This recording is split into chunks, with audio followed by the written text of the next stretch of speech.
Alrighty guys, welcome back to another video, and this one's going to be about some of the updates that they are coming out with, or the next battle pass, essentially, because they're not going to be updates, they're definitely a battle pass. But we have Hyberbora coming back, which is pretty cool. If you haven't played that before, they were here a while back, but to all the new players, I'm sure you don't have any of the craftable items from them. Pretty cool stuff, a lot of stuff. I won't talk about crafting recipes. This video will be strictly just going over notes, part 1 and part 2, and tomorrow we should see part 3, which we'll be making a part. But I'm going to go over part 1 and part 2 because they're kind of short. At least I think they're kind of short. There's not much to them. So we'll just jump right to it here. Go here. There we go. Alrighty guys, Return of Hyberbora Part 1.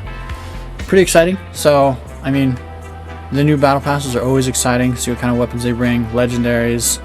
Obviously they might bring a relic like they did with the Helicons. They brought in the Helicons during a new battle pass, so let's hope that they surprise us with a new relic at the end of the developer blogs. But alright guys, so it says, hello, as early as February we will see the return of Hyberbora and the Mentor as part of the new season in Crossout. After the first glance at the new parts, it's safe to say that the engineers from the north didn't waste any time today. We will start revealing to you an interest of secrets of the upcoming novelties. And then it says, remind you of the developer blog, blah blah blah. Nothing is set in stone essentially. So this is the new legendary engine. So me and my clan have had heavy conversation about what this is going to be in relation to what motor it's going to be, because it's a legendary part obviously, but what motor is it going to take to craft is debatable. There's a few, but we'll go over here and read what it says. So it says, while so far one-of-a-kind legendary engine is designed for more heavy builds, the novelty from Hyberbora will appeal primarily to enthusiasts of fast cars. So dogs, breaker builds, you know, well, unless you're for PvP purposes, yeah. The engine doesn't give such a significant boost to the mass limit and power like Pegasus, but it significantly increases the vehicle's tonnage and gives a significant increase to maximum speed of the mounted cabin. So this will be great if you want to build a spider all the way up to that 20,000 tonnage. You want to be at 19,999 and it still moves like it weighs nothing. When creating this engine, the engineers of Hyberbora definitely wanted to make a perfect version of the oppressor. So that's what we were talking about, is they were saying that, well, I was arguing it was going to be the cheetah, and they were saying, well, it says the oppressor, but it says they wanted to create a perfect version. So it's a version of the oppressor. It is not the oppressor, obviously.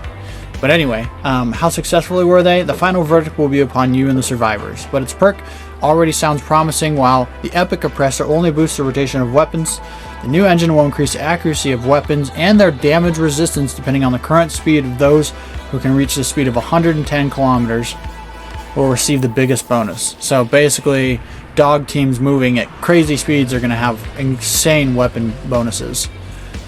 And anybody on legs, like the new Garedias, those are going to be, I mean, 70, however, it's probably going to be like maybe 15% damage resistance, which is still good, but you're not always moving on those legs. And then we have the legendary cloak. So, the Mark III Chameleon, if you must.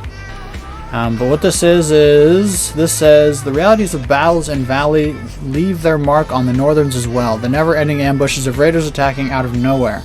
This is lore. Ugh. I'll just read it anyway. Force you to adapt to survive. The Hyperboreans have surpassed all existing developments, and the results of their extensive research and countless vehicles destroyed by unstable modules is truly impressive. Meet a legendary invisibility module.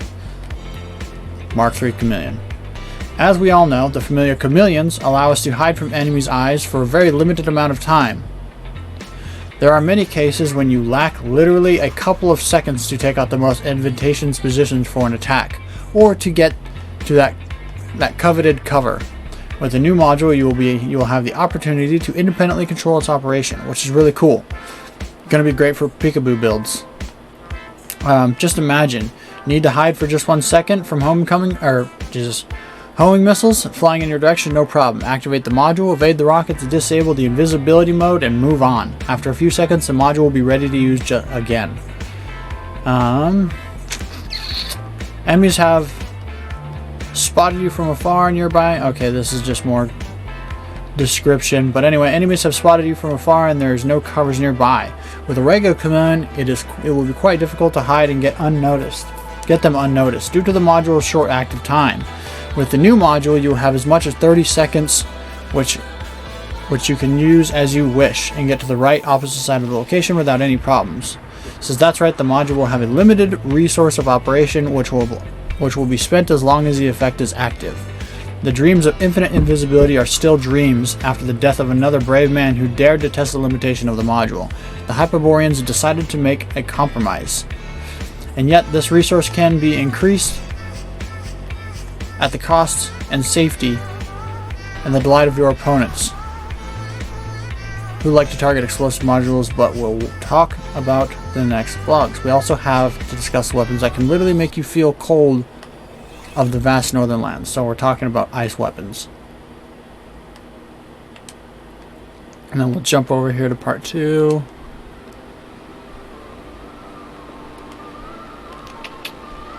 Yep, part 2. Alrighty, so this is part 2 of the blog. And if you guys like, I will create another video for discussing these recipes, what it's going to cost to craft these. But unless I see significant comments or anything like that, I'm not going to make a video for it, just because it's not going to benefit me to tell everyone else what these are going to craft weeks ahead of time. So this is developer blog part 2. So this is the new cabin. Looks to me like an omnibox with an atom wheel inside of it, or a futuristic omnibox. Alrighty, so part 1, here's part 2. So we continue to learn interesting details about the novelties of the coming season. Today we will discuss a new module, a medium cabin, and a number of Hyperion structures, or Hyperborean structural parts. So right here, this is a ammunition. So is this a large ammunition box, legendary? Or is this a Genesis that is legendary? So they skipped Epic Genesis and went straight to legendary, which makes no sense to me. That seems out of line for these guys. Anyway, for the new invisibility module and boosters. So this is ammo for the invisibility module and boosters. But an ammo pack also adds more time for the boosters. So I don't know. Pretty cool looking. Looks like it's very blowy uppy. Alright, so it says, in general, the headline summarizes the main point quite well. As we learned from the first blog, the new legendary invisibility module will have a limited active time of 30 seconds. The players can use this at their own discretion, enabling and disabling the invisibility effect. To increase this resource, you will need a special module. So which is going to be that thing? This is the Hyperborean's advanced development, is a fuel and energy cell that charges the invisibility module. We'll go back to that. Increasing its active time. The size of the cell allows it to be completely sunk in a special niche of the invisibility module. So this, what they're saying is this fits inside of this. If you're not already visualizing it, it fits in here. But it's also explosive. So if you put it in there and it somehow gets blown up, your module is gone and everything else is gone.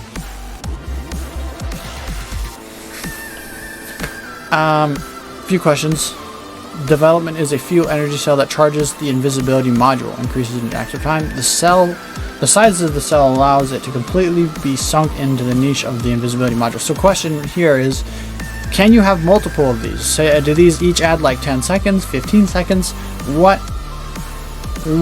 This is obviously going to be part of the battle pass, but like, I guess, I can't wait to get into the beta test to see how this works. But it increases its active time, but is it like 10 seconds per cell, or what? Can you only have one? Because you can only have one chameleon, obviously, so I'd assume this would presumably fall into that same exact category. Anyway, we're still doing good on time. In addition to fueling the invisibility generator, the new module contains additional fuel that can be used to increase the usage time of all boosters. This is a bonus. It is not given for nothing. A lucky enemy shot or an explosion of a strategic projectile may lead to an explosion of this cunning device. It's explosive. The engineers of the Hyperborean certainly made sure that something more than a one-wheeled cabin remains after the explosion. but still don't forget about the explosive nature of this novelty. And we get down here to the new legendary cabin, which looks pretty cool and looks pretty easy to build with. Looks like maybe that's a mounting point, and like back there and here, but none of this is going to be mounting. Maybe the face and right there. I don't know, this looks like it's going to be like probably a 4x8 cabin. Alrighty, so a great example of how successfully the Hyperboreans are able to combine formidable and spectacular appearances with this particular or practical usefulness. Few will remain indifferent after the first look of the Whaler. So that's the cabin's name, it's called the Whaler. In terms of speed, the new cabin slightly loses to the Hippogriff, which is an excellent performance for medium type cabins in terms of tonnage and mass limit. It is almost matches the Beholder. So it's pretty similar, it's in between. The cabin is quite popular in the Wasteland, alright.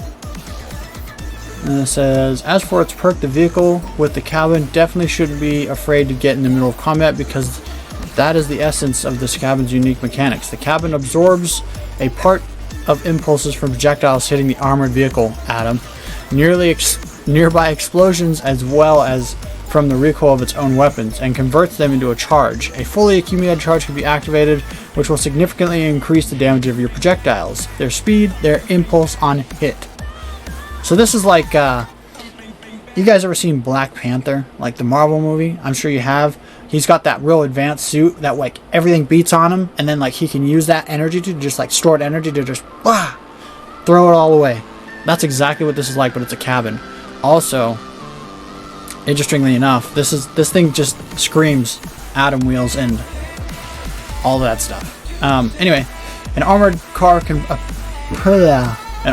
properly assembled on the bias of this cabin can not only survive an attack, but also punish the enemy for their audacity and a self-confidence. A real find for heavy weapons enthusiasts. Me. Could you imagine Typhoons? The impulse from hit, if you got a fully charged one, let's throw somebody across the map. They'd be like Toadfish. Alrighty, so structural parts. So we do have some new bumpers and pieces and parts here, as we should. And finally, we invite you to take a look at some of the structural parts that will arrive in the valley along with the Hyperborean. So massive, heavy, durable bumper. It is a 5x6x4. That's pretty beastie. That looks awesome. I wonder what the durability is going to be like. We have slopes. Those are pretty cool. I wonder how wide this gap's going to be right here. So it says 4x4x3. So it's going to be 4x4x3.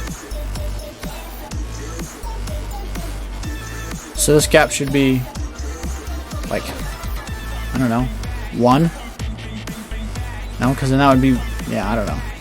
If it's wide enough, that'll be really effective for like cannon builds. Use that as armor placement, or even, holy buckets, this would be awesome too. Composite bumper, each part is 4x4x2, so it says each part.